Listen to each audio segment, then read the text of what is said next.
Hello, good afternoon, friends. I'm Dr. Preeti Panchal, consulting physician from Tunga Hospital, and today I'm going to talk something related to COVID, which is a pandemic, and hospital management, in-house management. Everybody knows. So today I'm going to highlight something about post-COVID home care. So whatever precaution one should take, what one should look for once the patient has been completed the treatment and patient is discharged and gone home. So what are things you should be looking for, and what are the warning symptoms, when you should be taking doctor's consultations. A lot of questions and queries which normally patient has when you discharge the patient. So today I'm going to say certain points as far as the post-COVID home care is concerned. So everybody knows that the COVID has leads to more of anxiety, social stigma, patient more worried. So generally there are lots of questions when the patient is discharged कि क्या करना है, मुझे कब तक quarantine रहना है, मैं घर जाके क्या करूँगा, अगर मुझे कुछ हुआ तो मुझे कैसे पता चलेगा. तो ये एंजाइटी पेशेंट के साथ में भी रहती है, पेशेंट के रिलेटिव्स भी बहुत एंशियस रहते हैं. इवन दो कोविड को होके 1 साल से ज़्यादा हो गया, पर फिर भी अभी भी लोगों में बहुत डर रहता है, and there are lots and lots of question. तो generally I start with the basic thing. जो फर्स्ट क्वेश्चन सबका रहता है कि हमको और कितने दिन क्वारंटाइन रहना पड़ता है. तो generally what we normally say it is the 17 days from the onset of the symptoms. In case of mild case disease, you should be quarantined. The total duration should be 17 days of quarantine. If the patient is having a very severe illness, patient is in the ICU, and having a viral load which is very, very high, we generally do say that you can extend your quarantine up to 20 days. So this is the first common question which is asked, how long I should be quarantined. Second thing is that can I come out in the house in front of everybody, whether my family members will be infected, whether they will be affected. I have got few aged, like grandparents or at home. So will they be affected? So the question is very, very evident. तो reply में कैसा होता है? It is like this. Once you are completed 10 to 14 days, generally जो infectivity रहती है वो कम हो जाती है, तो घर वालों को इतनी प्रॉब्लम नहीं होती है. When we extend the quarantine period, it is for the recovery and healing also. So whenever we say that the quarantine period is included, that the effect of the virulence of the virus is gone, you are started recovering, and then hence your quarantine period is over. So now what all precaution one should take, what all things patient has to do once they go home, and why. As we know, the COVID affects almost every organ of our body, including from top to toe, brain, eye, nose, heart, lung, everything. So even though you go home after the discharge, it doesn't mean that you've completed your 10 days of course of treatment, or you're discharged from the hospital, you are through with the treatment. No. You have to make sure that the certain precautions that is being told has to be followed. Monitoring has to be done. And why is the question that everybody comes that no, why I should be doing it. The reason behind is that COVID affects the every organ. It requires a lot of time for our body to heal, and the moment the days and numbers of years and months have passed, we have come across a lot of cases where we have seen patients after recovery, after 4 to 5 weeks of the onset of symptoms, we are getting patients with the complaints. As if some people complain of headache, giddiness, arthralgia, body ache, chest pain, plenty and plethora of symptoms. Why? That is where this term long COVID, post-COVID complication, howl COVID, lingering COVID. So all these are the terminology given for the symptoms which occurs generally after 4 to 5 weeks of illness. And that is the reason why we should be doing a regular follow-up. We should be doing a regular follow-up of the patient, and patient should be explained at the time of discharge what all symptoms I should be looking for. So in general, when the patient is discharged, what you will have to do at home, every day you have to keep monitoring your oxygen saturation religiously, even though you are not on home oxygen. Second thing what you have to do is keep continuing monitoring your temperature. Look for warning symptoms like all of a sudden you start developing headache, unilateral headache, redness, swelling of eye, facial swelling, numbness. You start having sudden onset chest discomfort. You started developing a shortness of breath, that you suddenly become very breathless, that you cannot even get up and go up to bathroom. Means this was not there and it happened. So shortness of breath, retrosternal chest pain, burning sensation. You have symptoms like giddiness. You cannot get up from the bed. Moment you get up, you feel giddy. You are not able to concentrate in doing your routine work. Normally you used to sit on a laptop and work, and you have realized that when you work on computer or any other mental exertion you are doing, you are not able to concentrate. It indicates that something is wrong. So these are the common symptoms which patients generally face post-COVID because of the different organ involvement. So that is the reason, even though your treatment is going on or treatment is over, at least body needs a time to rejuvenate and to heal. So you need to give enough time to your body. Just moment you completed 10 days of treatment or you have just discharged does not mean that you go back to your routine immediately the way you used to do earlier. No, you have to take adequate time to heal yourself. It means take adequate rest. Why? Because if you rest enough of sleep, it helps in the healing process. Whenever you sleep, you rest for a longer time, it accelerates your healing and the body gets enough time to heal and you can start recovery. Yeah, so one more question is that can we resume the normal life? That is what I'm trying to say, that even though you've recovered from COVID, it depends how much is your severity of your illness. Suppose you've got a very mild COVID and you are at home and your quarantine period is over. You generally don't directly jump and start working. Normally what you have to do, suppose you start walking in house, walk for 5 minutes, check how much is your oxygen saturation pre and post walking. You are not having any problem in symptoms, increase your duration of walking from 5-10 minutes to 15-20 minutes. Start with first with walking and get into your routine. As far as work is concerned, many people say, no, I have work from home, so can I resume work? But work from home, still you have a lot of targeted things. You have to finish your work in a target time period. So directly, indirectly, it will lead to your stress and anxiety. So you have to make sure that before you resume your normal life, you should be first of all mentally and physically fit to resume your duty. Working hours, if you want to start, don't directly start with 7-8 hours of working. Work for 1 hour or so. See how you are feeling. You are not getting mentally fatigued. You are able to concentrate. It is not leading to tiredness and lethargy at the end of the day. You can. But generally we recommend to at least rest for total of 17 days till your quarantine period is not completed. That is good enough time for a patient with mild illness who is being quarantined and not being hospitalized. Normal life, you mean to say, can I go back to my walking, my exercise, my gymming and things like that? If that is your query, I would recommend that don't immediately start doing your vigorous exercise. Start with initially with 5 to 10 minutes. Wait for 4-5 days. Gradually increase from 10 to 15 minutes.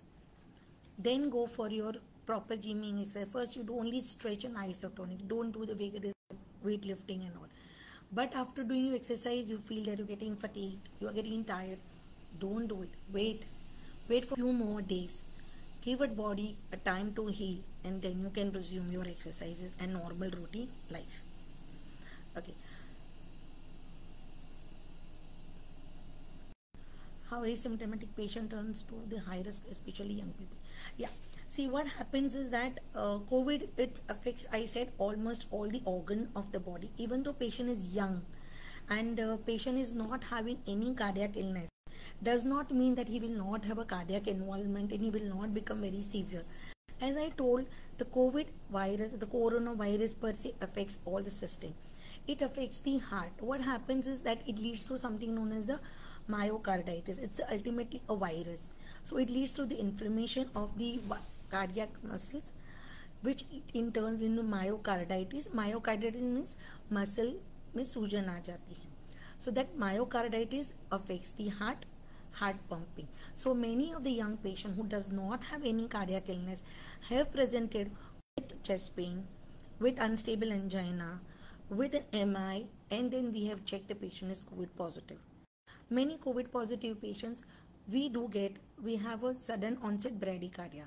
Means because of the inflammation, because of COVID biomarker effects, it leads to affecting the heart conduction system, decrease the heart rate.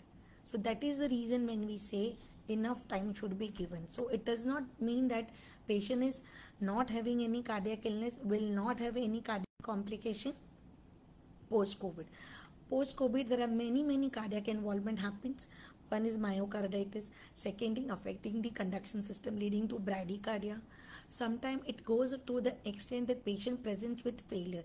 जैसे हम लोग हिंदी में बोलते हैं ना कि heart fail हो गया, तो many patients do present with only failure, not during the admission, sometimes after the discharge. That reason I said that when patient starts complaining that suddenly you become more breathless, which was you were not earlier when you had COVID, but later on at the end of 4 to 5 weeks you realize that you have edema feet, you feeling very breathless, you cannot go from even bed to bathroom, you are at this sitting position, you start feeling breathless, means it was not there, it happened now. So it indicates that there is something wrong and you really need to visit your doctor.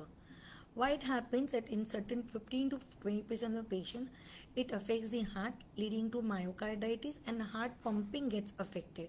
So which is normally 60%, it can reduce to 20, 25, 30% depending upon the severity of illness. So such patients, it's in warning symptoms that you become breathless, पैरों में सूजन आना, दम लगना, visit your doctor, get a checkup done. So that's the reason always when we discharge the patient, we tell patient that do not think that everything is over. Please do come for a follow-up visit, and we give the certain set of investigation to the patient depending upon what were their complaints, what we are finding during the hospital stay. The commonest investigation we normally ask for a follow-up is D-dimer, CBC, CRP, X-ray chest. These are the basic things we ask for a follow-up because these are the area where we find the problem. For example, why we ask for D-dimer? Corona per se is leading to increase in D-dimer, which leads to an hypercoagulable state. Means खून थोड़ा सा जाड़ा हो जाता है, जिसकी वजह से क्लॉट.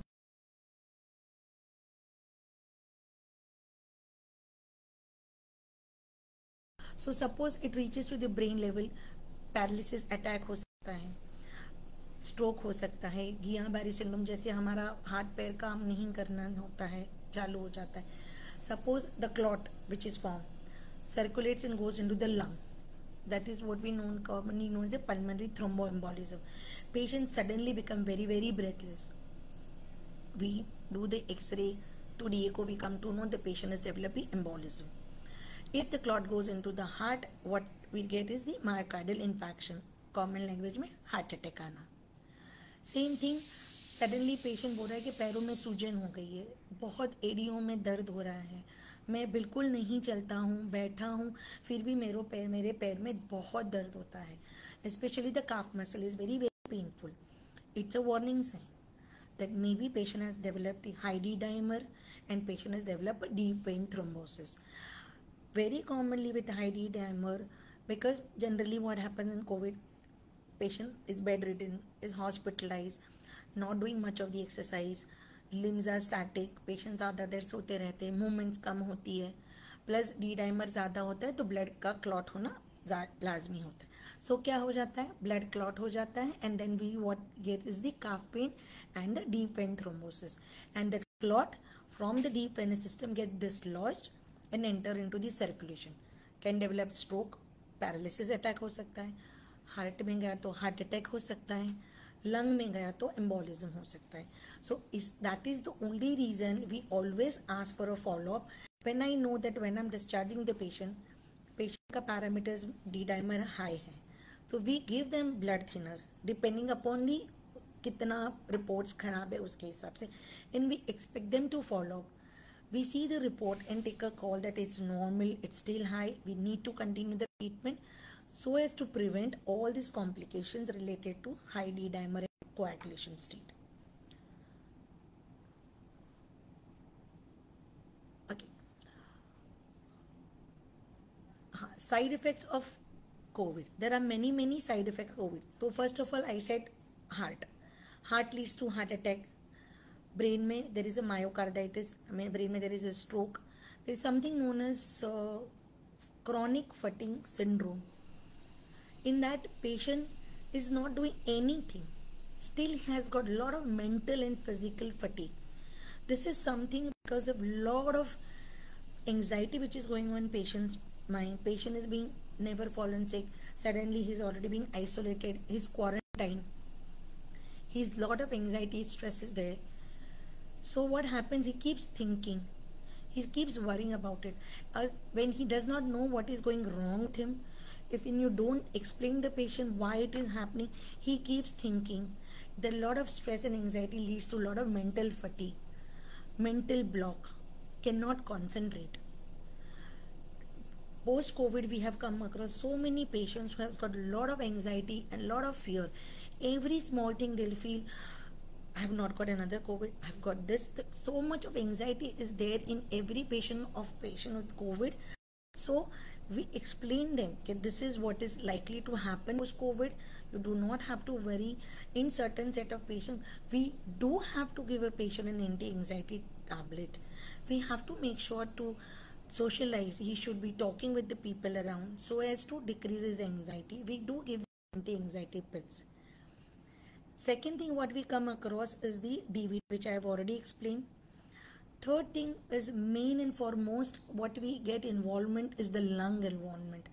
क्योंकि primary COVID and lung goes synonymous. Depending upon the severity of the lung. जैसे normally बोलते हैं हम लोग when we do CT we categorize as mild, moderate and severe COVID. So whenever there is a mild COVID, inflammation is less. But anything which heals always leads to fibrosis. So patient with moderate COVID or a severe COVID, where the score is very high, there is lot of inflammation which is there in the lung. So COVID, when it starts healing, there is always a formation of fibroblast, and all the lesions heals with lot of fibrosis. And fibrosis leads to decrease in the efficiency of the patient's breathing. Patient complaining of what known as shortness of breath. Very typically they say, पहले जब मैं phone पे बात करता था ना तो मैं 5 मिनट तक कंटिन्यूस बात करता हूँ तो प्रॉब्लम नहीं होती. अभी मैं बात करता हूँ 1 मिनट भी बात करती तो मुझे बीच बीच में खांसी आती. It indicates that effort tolerance is going down, because when you keep continuously talking you are having very shallow breath, but when you are coughing in between means you are having a shortness of breath. So this is very common complaint everybody says, but for you it is an alarming thing that patient is having the lung issue. So that is the reason when the patient is hospitalized or patient is under a care, we always tell them to have a deep breathing exercise. We have physiotherapists dedicated who teaches them how to take a deep breathing exercise. We have a respirometer where we teach patient how to take a breath. So what we tell them is to have a long deep breath, hold it, release it. When we teach them these deep breathing exercises, we are using more of a diaphragmatic muscle so that the work of breathing goes down and patient has good amount of oxygen saturation. When you have a shallow breathing, there your more of accessory muscles are breathing and you don't get enough oxygen, and patient complaining is what is known as shortness of breath and panting. So when we tell them, we give them a spirometer, they feel कि ये छोटा balloon जैसा है. No, but that is for your lung to work, to expand and to have a proper deep breathing exercise so that your lung vital capacity maintains. Because what happens whenever there is a lesion, there is a fibrosis. Fibrosis मतलब सिकुड़ जाता है. अगर lung का 10% 15% involvement है, वो सिकुड़ जाता है lung. So what we are working for by breathing exercise, so that there is less amount of fibrosis, amount of breathing. So even though you are discharged, you do not have a complaint, but there will be a healing with the fibrosis. So you have to keep doing your breathing exercise religiously. You have to keep monitoring your oxygen saturation, temperature at home regularly. You have to follow up with the doctor on a weekly basis or fortnightly basis, depending upon whatever is being told to you. हर एक का parameters different रहता है. Now the lung is something very very vital, so we are more on the lung. Second thing, other organ which is involved is kidney. Generally what happens when you are very tired, you are breathless, आपका पानी का intake कम हो जाता है, you are being given little low dose steroid, you are already having a lot of medications, you can develop what is, we have seen this second COVID wave में many patients are developing urinary tract infection. Patient presents with fever, pyelonephritis. So patient is afebrile, discharged. After 4 weeks, suddenly says fever. We need to find out why. So one of the maybe a cause will be a urinary tract infection, because patient is being a little long-term steroid and stuff like that. Now second question is that suppose I have been suffered from COVID. When I will get an immunity? How long my immunity will last? Is another question which comes. So whenever you have got COVID, generally the antibodies develop in certain set of patients. Generally 5 to 10% of patients do not develop an immunity, because if the viral load is very very less, if the immunity is developed, generally we advise them to do IV, IgG, immunoglobulin to check how much is the antibody titer, and generally immunity lasts for 6 to 8 weeks. But that does not mean that since COVID हो गया, immunity आ गई, now I can do whatever I want. No, you have developed antibodies and immunity, not other family members. So even though you have developed immunity, you may get a mild asymptomatic COVID and you can become a carrier and pass it on to someone else. So antibodies are there. Chances of you getting reinfection is less, but you can get reinfection. So even though you have got COVID, even though you have got antibodies, you have to follow all the norms of the COVID precautions, maintaining 2 feet distance, wearing a mask in public places. After coming home, you have to do your steam inhalation, you have to do your gargling. So those precautions, even though you have got immunity and antibodies, you have to continue doing that. Yeah. So the one person wants to know post-corona vaccine. Okay. So what happens? Suppose you have not taken vaccine at all and you got the COVID. You generally wait for 6 to 8 weeks. And because you already have an antibodies for that, you can take your vaccine first dose after that.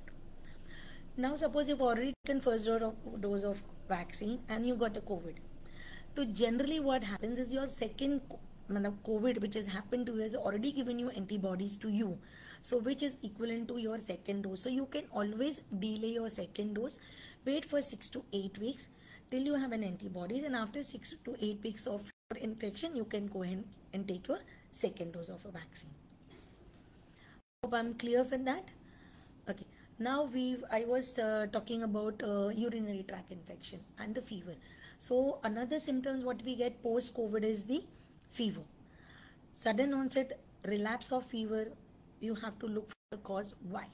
Sometimes what happens, patient has not taken adequate enough rest, patient is went back to the routine, started doing exercise, and patient gets fatigued and can get a low grade fever.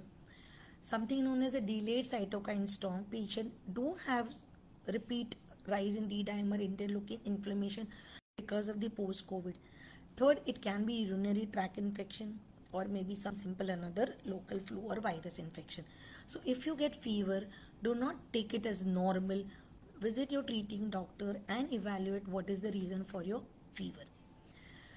Third thing what I would prefer is that whenever you are in the recovery phase, you have to maintain certain things. Adequate water intake should be there, approximately 2 to 2.5 liter of water. Take enough rest. 6 to 8 hours of sleep is mandatory. Do not rush to resume your duties.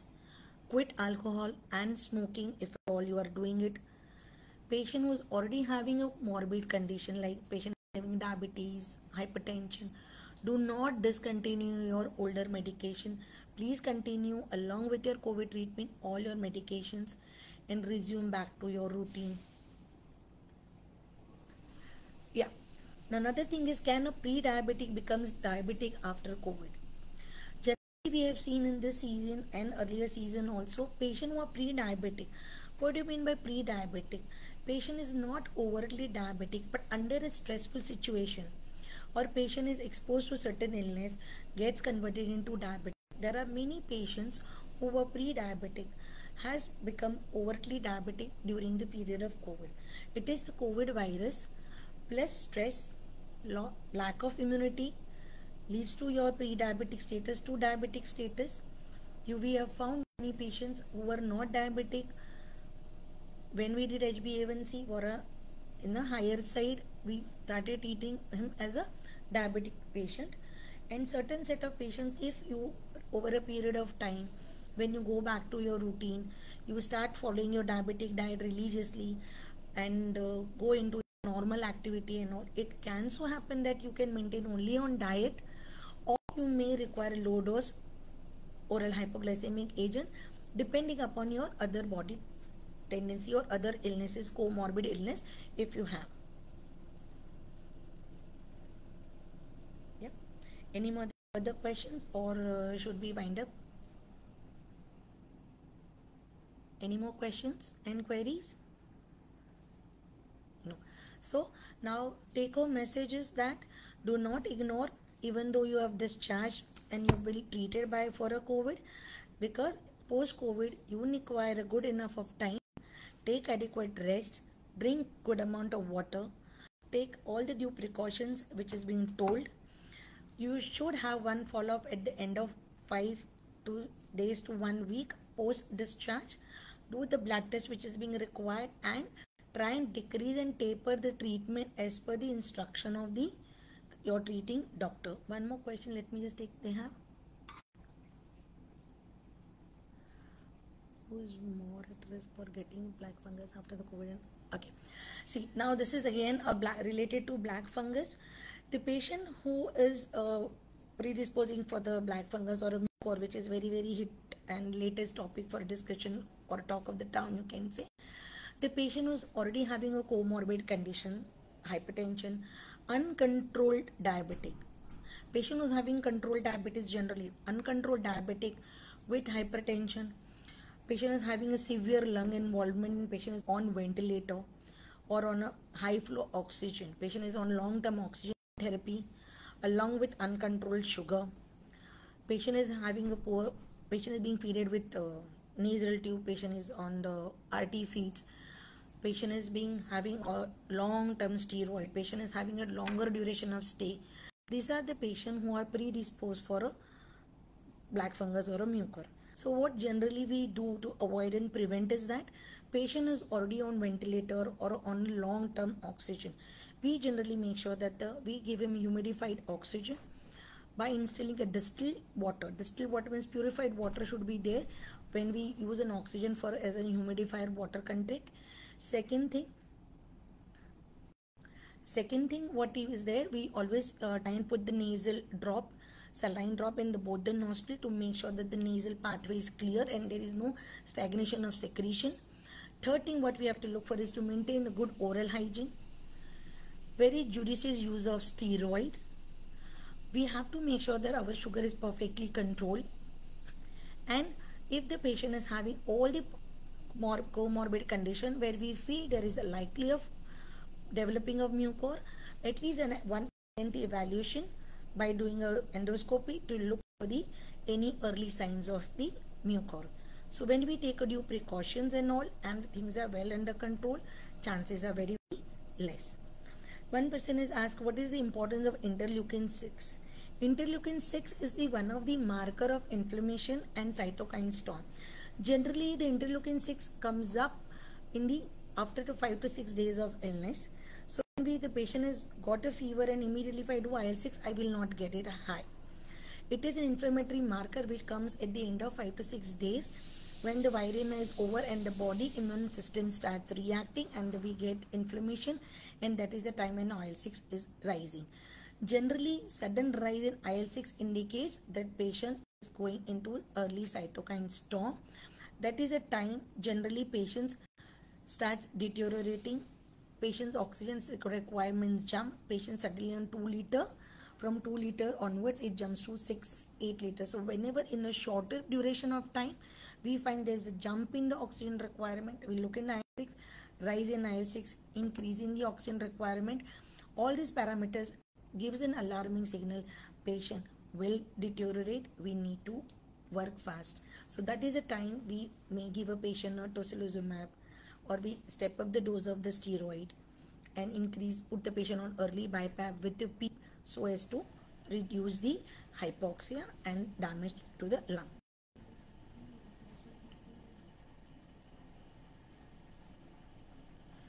Yeah, if the patient post-discharge has a breathing issue, can we continue oxygen support at home? See, that depends that at rest, how much is your oxygen. If you're at rest, oxygen is 95, 96, and if patient is walking up to the bathroom and you're feeling breathless, means patient requires oxygen. So you can continue with 1 to 2 liters of oxygen depending upon the patient complaints. If patient at rest is only feeling breathless and having hypoxia, you should continue with an oxygen supplement. Keep monitoring.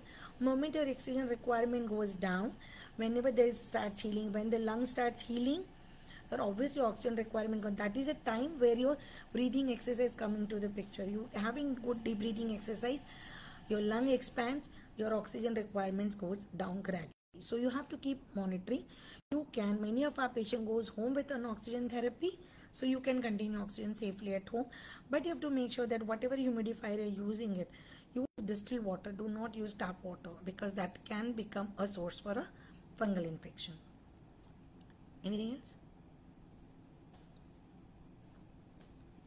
If taken coronavirus, chances of mucor and is less when you are home quarantine, because in home quarantine patient, generally what happens, we give very mild dose of steroid. And the second thing, whenever we are giving steroid to a patient who is diabetic or a non-diabetic, we tell them to monitor the sugar at home.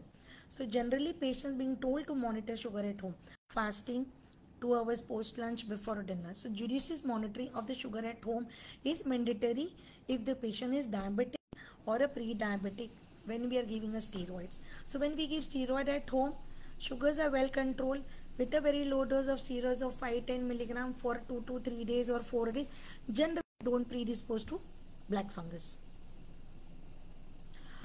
Okay, so I think that's all for the day. I hope I have sorted everybody's query and able to sort out little confusion which is there in your mind. And I wind up, and thank you everyone for joining me. Thank you a lot.